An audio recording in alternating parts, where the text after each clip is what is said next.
नहीं बोलते। और तापस, हम तपस्वी हैं, तपस्वी होने के नाते हमने अपने इंद्रियों को अपने अधीन कर रखा है, इसलिए हमें अपने निज सुख की चाह नहीं है। और सुख की लालसा से लोग झूठ बोलते हैं, वो सुख की चाह नहीं है हमें। और हम उदासीन हैं, तपस्वी हैं, न सुख की चाह है न कीर्ति की चाह है। और तीसरी बात, उदासीन तापस बन रही, और हम लोग वन में रहने वाले, वन में रहने वाले माने किसी राजा के राज्य में नहीं रहते।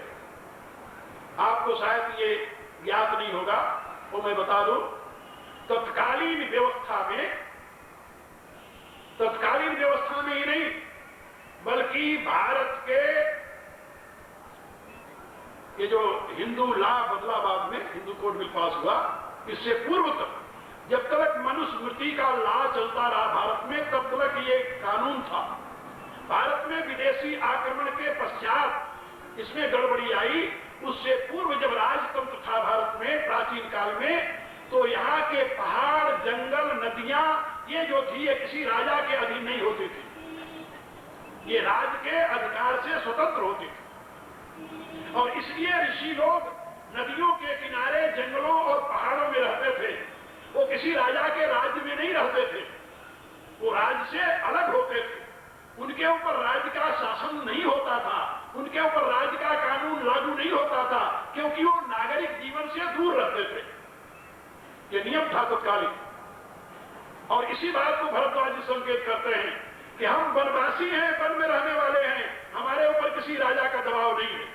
हमें ये भय नहीं है कि तुम कल राजा बन जाओगे तो हम तुम्हारी निंदा करेंगे, तुम मुझे दबाओगे, आप तुम्हारी आज स्तुति करें जिससे तुम्हें खुश होकर कुछ दोगे।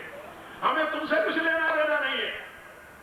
तो सुनो भरत हम झूठ न कहीं, उदासीन तापस बन रही।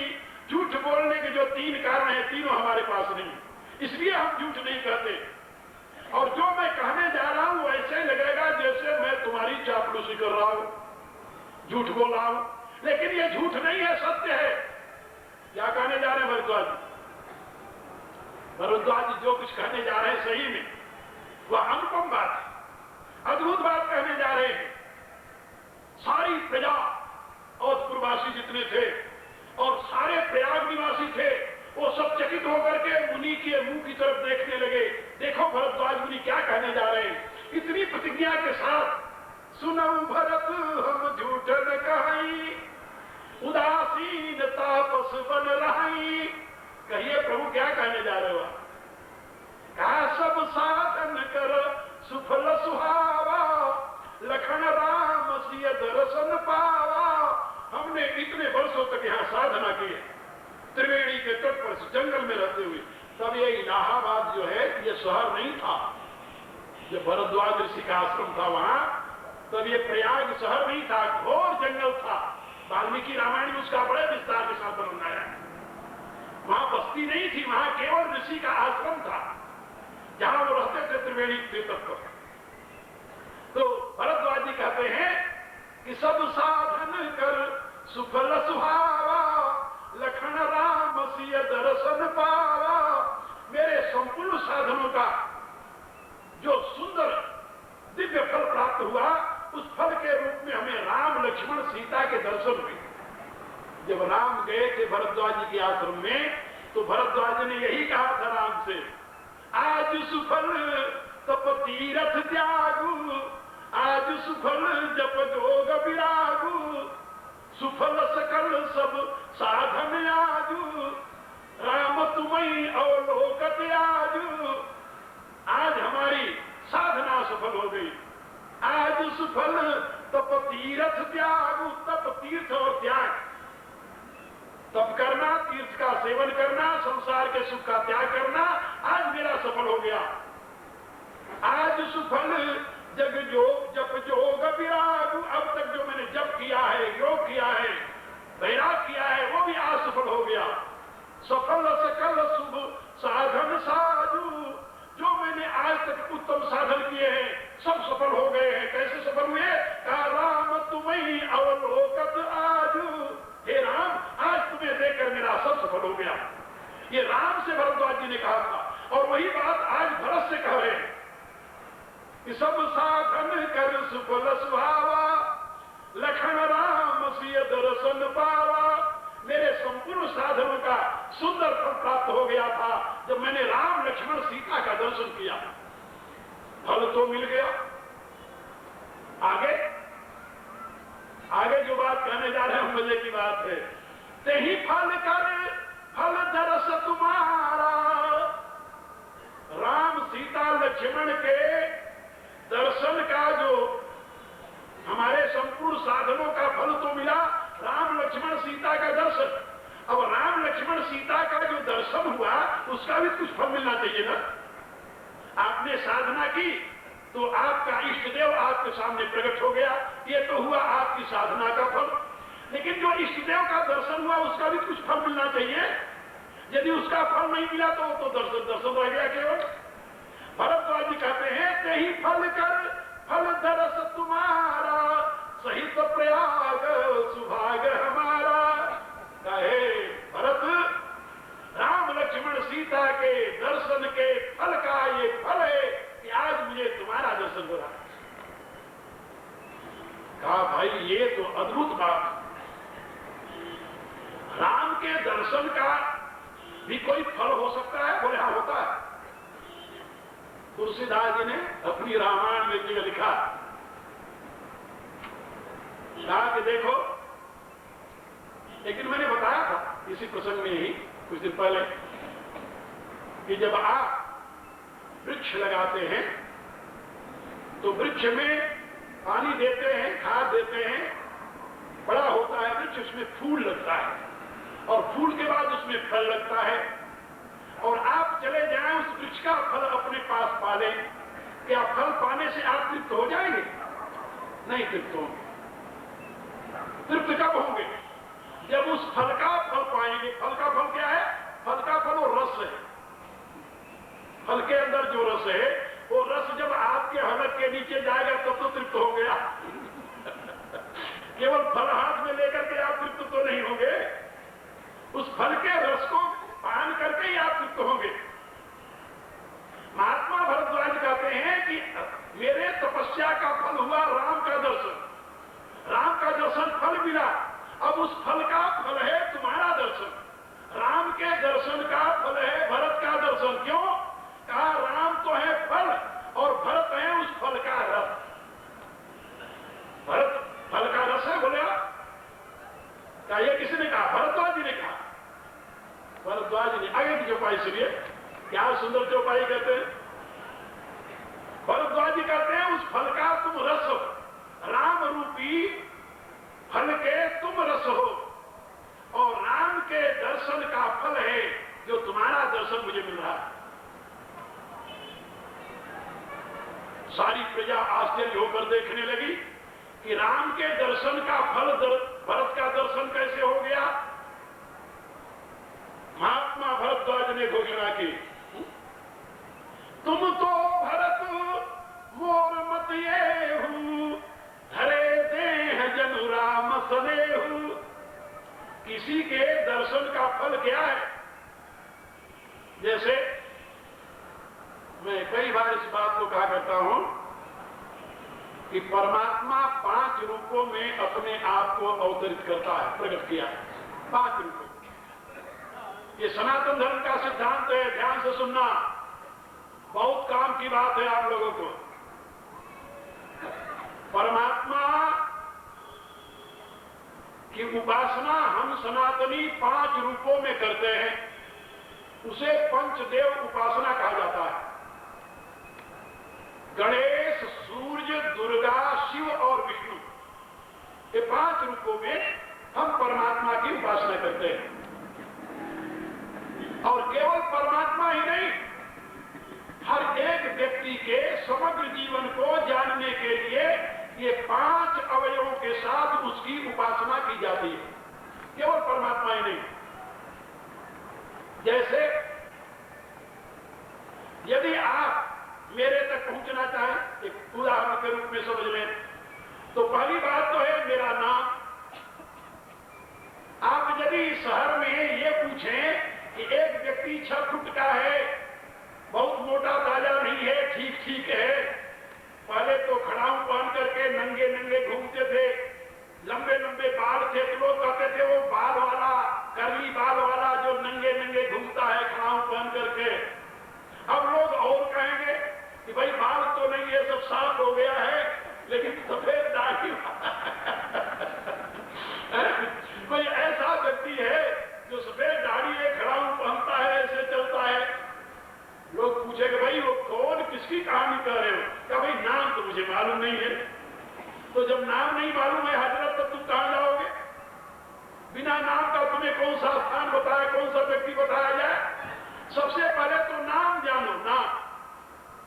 नाम के बाद फिर आता है रूप। नाम सुने तो नाम सुनकर के लोगों ने बताया, हाँ हाँ सीधा दरेसी ग्राउंड में चले जाओ, ऐसे में व्याख्यान हो रहा है। आप पहुंच गए दरेसी ग्राउंड में, नाम सुने थे, नाम के सहारे यहां पहुंचे तो मेरे को बैठे देख लिया, ये रूप हो गया मेरा। अब जब रूप देख लिया तो रूप के बाद में अब आया नाम, रूप के बाद में शक्ति। अब मेरी भाषा, मेरे भाषण जब सुनते हो, भाई बड़ा जोशीला बोलने वाला है, बड़ा शक्तिशाली है, आत्मबल है इसमें, तो शक्ति का भी थोड़ा सा परिचय हो गया। और उसके साथ परिचय हुआ ज्ञान का। वाह क्या सुंदर! लोग कहते हैं ऐसी कथा तो मैंने कभी सुनी नहीं रामायण की।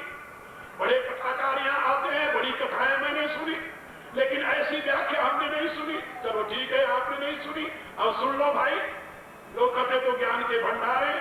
हमारे साथी लोग भी कहा करते हैं कि तुम तो एक छोटी लाइब्रेरी हो, पुस्तकालय हो, तुम्हारा दिमाग जो है चलता फिरता। अमेरिका में एक बार एक टेलीविजन पर मैं बोल रहा था, तो वहां के लोगों ने उसमें जो दिया ना ग्राफ हमारे उसका, तो उन्होंने क्या कहा जानते हो? इंटेलेक्चुअल ज्ञान, ये इंटेलेक्चुअल ज्ञान केम फ्रॉम इंडिया। उन्होंने इंटेलेक्चुअल ज्ञान घोषित किया। तो लोगों की ऐसी मान्यता है। अब आप आए, मेरे नाम को, मेरे रूप को, मेरे ज्ञान को, मेरी शक्ति को, चार को तो आपने देख लिया, और इसको देखने में और हमें दिखाने में कोई अंतर नहीं पड़ा। लेकिन एक चीज बहुत कीमती है, जानते हो क्या चीज है? वह मेरे अंदर का प्यार, जिसको प्रेम कहते हैं। इन चारों के भाजन तो सब हैं, इसमें कोई संदेह नहीं है। साधु होने के नाते मैं सबको आशीर्वाद भी देता हूं, इसमें कोई अंतर नहीं है। लेकिन जो अंदर का प्रेम है, प्रेम जिसे कहते हैं, प्यार जिसे कहते हैं, वो तो वही लोग पाते हैं ना जो बहुत नजदीक होते हैं। वो सबसे कीमती है, सबसे मूल्यवान है। इसी रूप से परमात्मा के 5 अवयव हैं। गणेश ये ओंकार है। ओम को किसी मनुष्य को के सर पर रख दो यदि, तो वो गणेश बन जाएगा। ओम जैसे लिखा जाता है, देखा ऐसे करके ऐसे, और ये पीछे से सूंड हो गई, और इसके ऊपर आपने यहां बिंदी लगा दी, ऐसे इधर बिंदी लगा दीजिए, तो दोनों तरफ कान बन जाते हैं गणेश जी के, और लंबी सूंड वो गोला सा जो बनाते वो बन जाता है, और ये उनका मस्तक बन गया। मनुष्य के शरीर पर रख दीजिए, ओम बन जाएगा, गणेश बन जाएगा। तो गणेश जो है ये परमात्मा का नाम ओम है। ओम को पर्सोनिफाई करके ऋषियों ने गणेश का रूप दिया, इसीलिए वो प्रथम पूज्य है। गणानां त्वा गणपतिं नमामि, इसका अभिप्राय वो प्रथम, पहले नाम से ही सारा जगत चलता है। तो गणेश नाम है, और सूर्य जो है ये रूप है। तो बिना सूर्य के कहीं रूप नहीं होगा। सूर्य न हो यहां रूप नहीं होगा, सूर्य न हो तो इलेक्ट्रिसिटी नहीं होगी, सूर्य न हो तो यहां तेज होगा ही नहीं। इसलिए रूप का स्रोत सूर्य है। तो हम गणेश को पूजते हैं नाम के आधार पर। परमात्मा का नाम ओम गणेश, परमात्मा का रूप ज्योतिर्मय सूर्य, दूसरा सूर्य की पूजा करते हैं। और परमात्मा की शक्ति अष्टधा प्रकृति, 8 भुजाओं वाली दुर्गा, पृथ्वी, जल, अग्नि, वायु, आकाश, मन, बुद्धि, अहंकार, ये 8 जो प्रकृति के अवयव हैं, वही दुर्गा की 8 भुजाएं हैं। बात समझे? और हम लोग उस पराशक्ति को, परमेश्वरी को दुर्गा के रूप में पर्सोनिफाई करके, यानी चित्रित करके, उस परमात्मा की शक्ति की आराधना करते हैं। तो गणेश नाम है, सूर्य रूप है, दुर्गा शक्ति है, और शिव जो है वो ज्ञान है, शंकर जो है ज्ञान है। क्योंकि ज्ञान में ही दो प्रकार के तत्व होते हैं। कौन कौन? विष और अमृत, त्याग और भोग।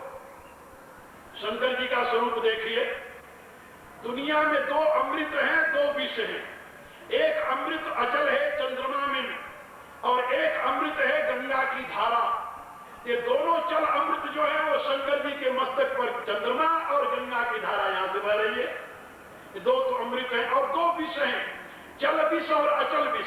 तो शंकर जी के गले में तो वो शेषनाग, कालिया नाग जो है वो तो जल विष है, सर्प तो विष का प्रतीक है, जानते हो।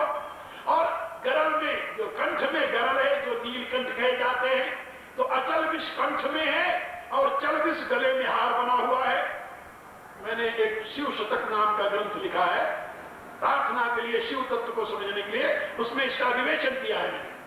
अब आप समझ गए होंगे कि शंकर जी में भोग तो ये है कि पार्वती उनकी गोद में बैठी हुई है, और त्याग ये है कि सारे शरीर पर श्मशान की राख लपेटे हुए हैं। तो भोग भी है, त्याग भी है, अमृत भी है, विष भी है, दोनों है वहां पर। और वहां पर उनके तीन नेत्र हैं, एक ज्ञान से भरा हुआ नेत्र है, एक प्रेम से भरा हुआ नेत्र है, और एक अग्नि से भरा हुआ नेत्र है।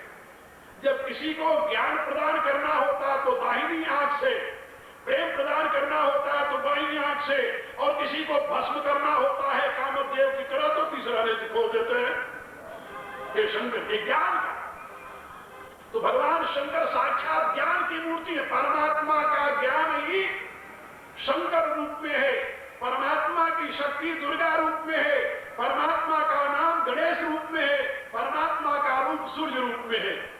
लेकिन आखिर में सबसे पीछे जो है वह परमात्मा का प्रेम, वही परमात्मा का प्रेम विष्णु के रूप में है, नारायण के रूप में है, और वही विष्णु, वही नारायण राम रूप में, कृष्ण रूप में अवतरित होते हैं। इससे आप लोग समझ गए होंगे कि परमात्मा के इस 5 अंग अवयवों की हम पूजा करते हैं। तो ये भरत जी जो है महात्मा भरत, राम तो परमात्मा है, राम परमात्मा, हाँ, और भरत जो है ये विष्णु के अवतार है, विष्णु के अवतार, और ये राम के प्रेम की साकार मूर्ति है। विष्णु के अवतार, पंचदेव उपासना में विष्णु जो है वो प्रेम के प्रतीक हैं, और विष्णु के अवतार है महात्मा भरत। ये परमात्मा के प्रेम की अभिव्यक्ति है, प्रेम की साकार मूर्ति है। और इस रस का उद्घाटन करते हुए भरद्वाज ऋषि घोषित करते हैं, तुम तो भरत मोर मत येहु, धरे देह जनु राम सदेहु। राम का प्रेम ही साकार होकर के तुम्हारे रूप में प्रकट हुआ है भरत। और केवल ये भरद्वाज ही नहीं कहते हैं, गुरु वशिष्ठ और पूरी अयोध्या की जनता कहती है, भरतई कहीं सराही सराही, राम प्रेम मूर्ति तनु आही। ये भरत तो राम के प्रेम की मूर्ति है। भरद्वाजी कहते हैं, राम तो मिल गए थे मुझे, लेकिन राम का प्रेम नहीं मिला था। प्रेम नहीं मिला था? बोले नहीं। प्रेम क्यों नहीं मिला? भरद्वाजी ने कहा क्या बताऊं भरत, लखन राम सीतयति प्रीति, निस सब तुम ही सराहत बीती। मेरे आश्रम में तो राम सीता लक्ष्मण रहे, लेकिन रात भर मेरे आश्रम में रहे, मेरे साथ नहीं रहे। कहा रहे, कहा हो? कहा निस सब तुम ही सराहत बीती। उनकी रात सारी तुम्हारी ही चर्चा करते बीत गई। और इतना ही नहीं, जब वो गंगा त्रिवेणी में स्नान करने गए तो जाना मरम नहात प्रयागा, मगन होई तुमरे अनुरागा। प्रयाग में स्नान करते हुए मैंने उनका मर्म जाना। जिस समय पंडित ने हाथ में कुश लेकर के संकल्प पढ़ना शुरू किया और उसने ये शब्द बोला, जम्मू द्वीपे भारतवर्षे भरतखंडे। भरत शब्द सुनते ही राम का शरीर आनंद में निमग्न हो गया, नेत्रों से अश्रु बहने लगा। और उनके इस दशा को देखकर मैं समझ जिस भरत का नाम सुनकर के राम इतने आनंद में विभोर हो जाते वो भरत कैसा होगा। जाना मरम नहात प्रयागा ओ मगन होई तुमरे अनुरागा। इतना ही नहीं, तुम पर अस स्नेह रघुबर के, राम का तुम्हारे ऊपर ऐसा स्नेह है भरत का। कैसे का सुख जीवन जग जस जड़ नर के, जैसे एक मूर्ख व्यक्ति को जगत में सुख जीवन देखने की लालसा या स्नेह होता सुखी जीवन का, ऐसे ही राम का तुम्हारे ऊपर स्नेह। इसलिए धन्य भरत तुम जग जस जयऊ, हे भरत तुम धन्य हो, तुमने अपनी कीर्ति से सारी दुनिया को जीत लिया है। कहीं अस प्रेम मगन मुनि भेऊ, ऐसा कहकर के भरद्वाज ऋषि निमग्न हो गए भरत के प्रेम।